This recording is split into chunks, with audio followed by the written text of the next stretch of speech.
Hey crafty friends, this is Chelsea and welcome back to another creative design team video. This month we are talking about stamping and specifically 3 ways to use one stamp set. I'm going to be using this stamp of the month called I Heart Summer and it's only available in June. You can get it for $6.75 with a $60 order, or if you're VIP, you can get it for free, which that is an awesome deal. I want to scrapbook some of our pictures from Maui this year, so I pulled this Deck the Palms collection. This is still available on my website, and I'm going to be using some of that as well as these postage frame thin cuts. And then I'm going to pull in the Tutti Frutti-Scrapbooking stamp set. And then I had also pulled out this one, which is called All Day Every Day, but then I decided not to use it because I had enough things and enough text happening on my page.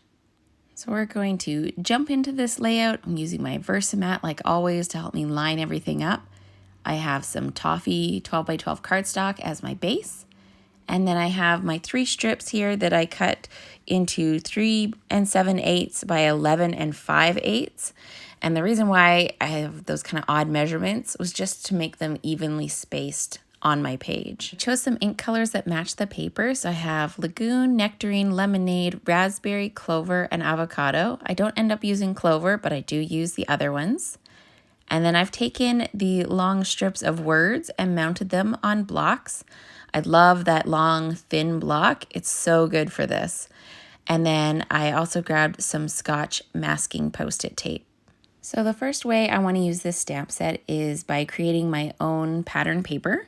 And I am going to use some masking so that I can vary the colors and make certain words kind of stand out from the others. So my main color is going to be this Lagoon. The majority of the words will be stamped in this, but I'm going to mask some of the words off so I can do words in the other colors. So how I'm doing it here is I'm just inking up the words and then putting a piece of masking paper right onto the stamp so that the one word relax does not stamp. You could also mask off the word relax, ink up the stamp, and then remove the mask before you stamp. Both of those ways work. On some of the words, I was actually able to just ink up the words around it without having to use any masking paper. It just depends on the image that you're using and what will work for it. Now when I'm stamping this word relaxed, I did get a little bit of pink ink on the one side and I just used my stamp Shammy to clean it up before I stamped, and that also worked. I didn't have a specific pattern in mind other than I just wanted to alternate the stamps, and I also moved them from left to right so that I was stamping different parts of this border, and that kind of mixed it up enough so that it didn't look very repetitive. It also helps to let the stamps go off the edge of your paper. It makes it look like this was a continuous pattern that you just cut that piece out of, rather than specifically stamping a piece where you keep them right inside. So even the words that are starting kind of right at the edge, I still let the word hang off the edge just a little bit so it looks like it got cut off from a larger piece of pattern paper. I'm also varying how often I have a masked section. So sometimes I'm leaving 1 row of just Lagoon stamping in between, sometimes 2 rows. Sometimes I even have a row with masking right next to another row with masking, and I just use 2 different colors. So by keeping it kind of mixed up this way, it looks more natural, I think, and more like it's a printed piece of paper rather than a stamped piece of paper. Now you can see here how I'm leaving an empty section in the middle, and I'm going to start stamping from the bottom upwards. And I just did this because I know I'm going to have a photo covering part of this strip, so I just tried to figure out where that was going to be so I didn't have to waste a bunch of time stamping half of the paper that's going to be hidden by my photo. I should also mention for the design of this page, I'm using the Creative Scrapbooker Magazine's June Sketch Challenge, designed by Jennifer Edwardson. So that was kind of my jumping off point, and gave me the general design of the page. And then I went from there, deciding how to incorporate some fun stamping techniques and, of course, use the June stamp of the month. So I'm just going to continue stamping this piece, masking off some of the words, and alternating the colors with different shades of ink that match the pattern paper. I think I'm going to leave this section here because I think you get the idea of what I'm going for, and I'll show you the finished piece. So here's what it ended up looking like. I love how it turned out, and I'm going to stick it down to my page. I want to have an even border of the Toffee cardstock showing around the outside. So I'm just going to kind of wiggle these around to kind of eyeball where the even border would be, and then I'll stick those down into place. The sketch I'm using had 4 3x4 photos, but I wanted this 4x6 one in the center. So that's going to be in the middle, and then I have a 3x4 for either side. So I thought I would mat that middle one to make it stand out a little bit. And usually what I do is I cut my mats exactly 4x6 or 3x4, and then I trim my photo down. And now this one, I wanted the image of my husband to be right in the middle or close to the middle. So I'm just trimming a little bit off of each side, about 1/8 of an inch, so that I end up with a 1/4 inch border. And the reason why I trimmed down my photo instead of making a 4 1/4 by 6 1/4 mat is just to save paper. You can get more out of a 12 by 12 sheet when you do the even cuts like 4 by 6 and 3 by 4. Now I'm just adhering the 3x4s underneath the edge of that 4x6 and just slightly lower. So the 4x6 will be a little bit higher and just offset them a little bit. I could have used some foam tape or something under that middle photo just to really make it pop and stand off the page a little bit more. But I really tend not to do that anymore, mostly because it just takes a lot of foam tape. I usually add some to my embellishments instead, since they're a lot smaller. I used the largest postage frame thin cut to cut a piece of white and also a piece of toffee. And I cut the white just so that it would nest into that toffee piece perfectly. Right around this point here, I'm realizing that I put everything too low. So thankfully, I didn't really burnish it down. They were kind of just sitting on top of my page, and I moved everything up a little bit. This does throw off my measurements of where I put the gap on my stamping on that white piece, but that's okay because I have the title and embellishments to go on still, so it will end up covering that white gap. Okay, I like this a lot better, having it up higher. It leaves more room for my title and my journaling, which also is going to be going at the bottom. And it's more along the lines of the rule of thirds, which is where you divide your page into thirds and you want your main focal point to be on one of those lines. So now my focal point, which is my photos, are on that top third line. Now I've grabbed that Tutti Frutti Scrapbooking set because I'm going to be using that for my title. So it says Life is Sweet, and I just peeled those off and set them on there, just kind of sizing up everything to see where it's going to fit. And you can see those little drink images. I just cut off 3 of them. You can do that to your stamps. They will go back together when you're stamping just fine. I figured I'll probably want to use these individually anyways, so I really wasn't too worried about it. I'm going to go ahead and make some masks now. So I have some masking tape there. I grabbed an ink pad. This is just charcoal ink. Doesn't matter what you use as long as it dries quickly. Stamp them on there, and then I'm going to take my scissors and start cutting them out. This paper is basically like a roll of Post-it notes, so it's sticky over the whole back side. And then I'm just going to be trimming with my scissors right around the black line. You want to go just on the outside of the line to make the perfect mask. So by doing this, I can mask off images and make a whole cluster of drinks, which is what I'm doing here. So I'm starting with that middle drink, which is the little coconut cup, and I'm using Intense Black because I know I'm going to be coloring, and the Intense Black ink works the best for alcohol markers. You want to stamp whatever image you want to be in the front. You want to stamp that first. So I want my middle image to stand out from the other ones and look like it's in front of them.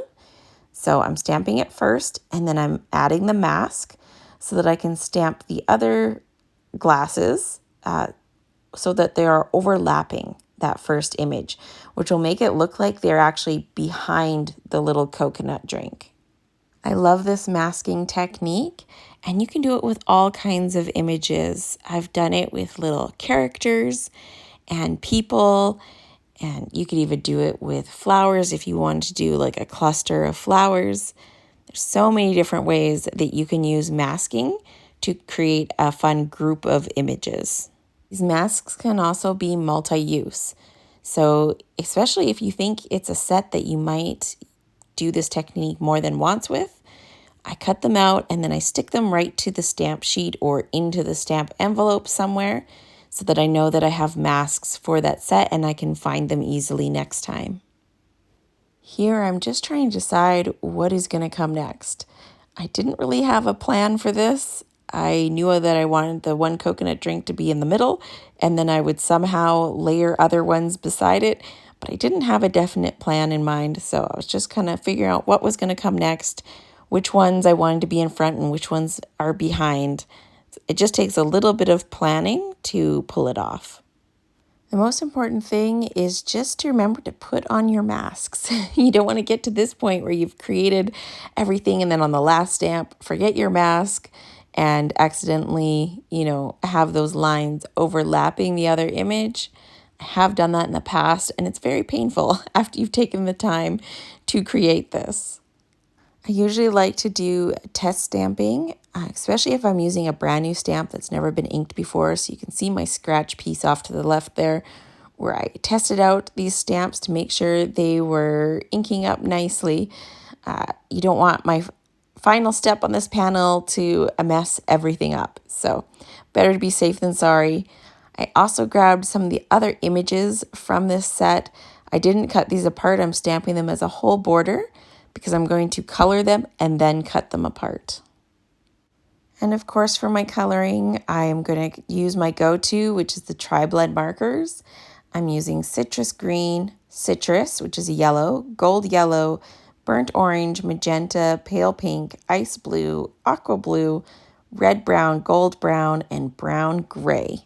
So I didn't show all of those here because I started out with a few initially and then pulled in other colors as I found images that needed a different shade.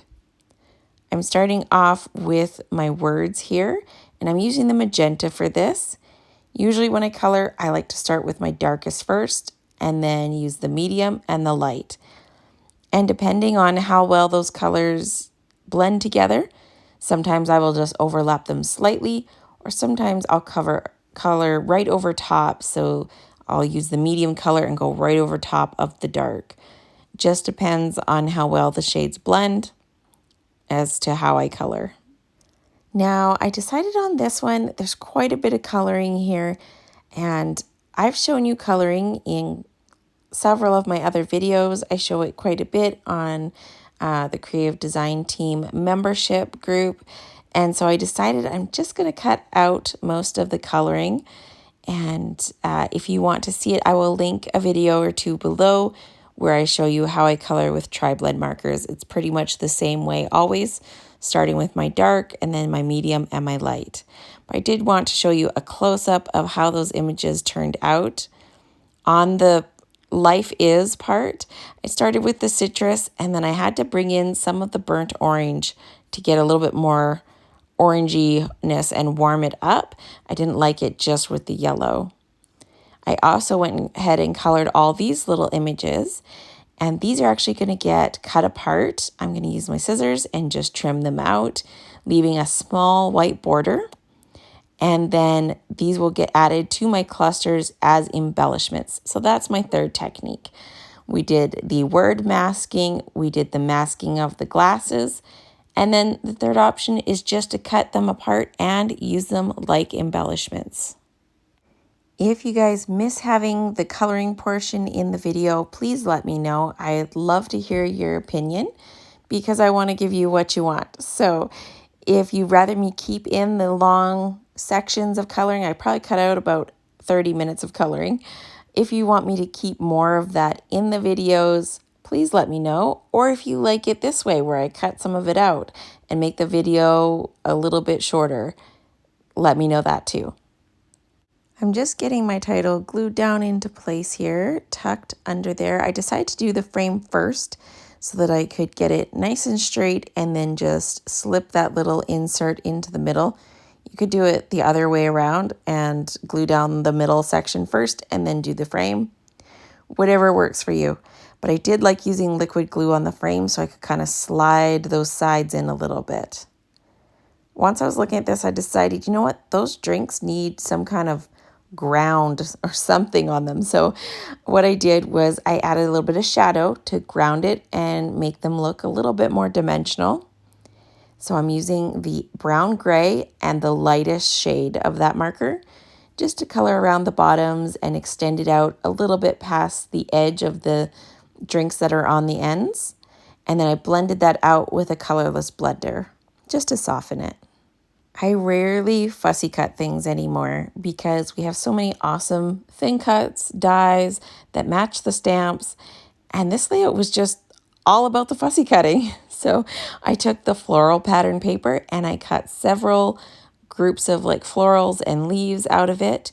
I had looked at my stamps and I had stamps that would work for this, but I thought, you know what? This paper is gorgeous and they're actually pretty easy to fussy cut out. So that kind of cut down on a little bit of time actually, rather than stamping some florals and coloring them and doing it that way. This worked out perfectly and all the colors match the papers, obviously. You can see in this top grouping here, I only had a partial piece. It was kind of at the edge of the pattern paper, and that works out fine too because all I needed was that little bit of green poking out from beneath my flower. So just because some of the clusters of flowers are cut off on the pattern paper doesn't mean you can't use them. You just kind of have to be creative and figure out how you can tuck them behind things. You can see here I'm adding all my fussy cut images, tucking them in behind flowers, kind of nestling them into my clusters. And I love how that's looking. Once I get these kind of positioned where I want them, I'm going to go ahead and stick them down. Most of them are flat. The top florals are pop dotted just to add a little bit of dimension. And then I went ahead and cut myself some journaling strips. Wrote out simple story. It was nothing too deep. This is going all into one album with all of our travel pages from this trip into one album. So some of the pages have a bigger story.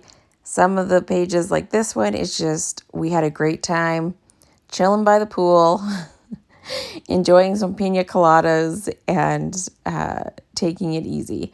You know, there's not a huge story to it, but it's still worth documenting because we have a lot of great memories from this trip. I'm going to add my last little stamped embellishment, that little anchor down there. And then I had another small flower that I had cut out from the pattern paper. Going to stick that down there. And I think that just helps draw the eye from the heavier top where you have most of the weight of the layout down to that bottom corner so that you do see the journaling as well and kind of keeps your eye traveling throughout the page. So here is the finished page. I like how it turned out and some of the fun stamping techniques that we got to do on this page. I'll have some close-up photos here for you to see. And then make sure you check out the other Creative Design Team videos. Andrea's video is also posting today, and then there'll be new videos every day this week showing you different ways to use stamps.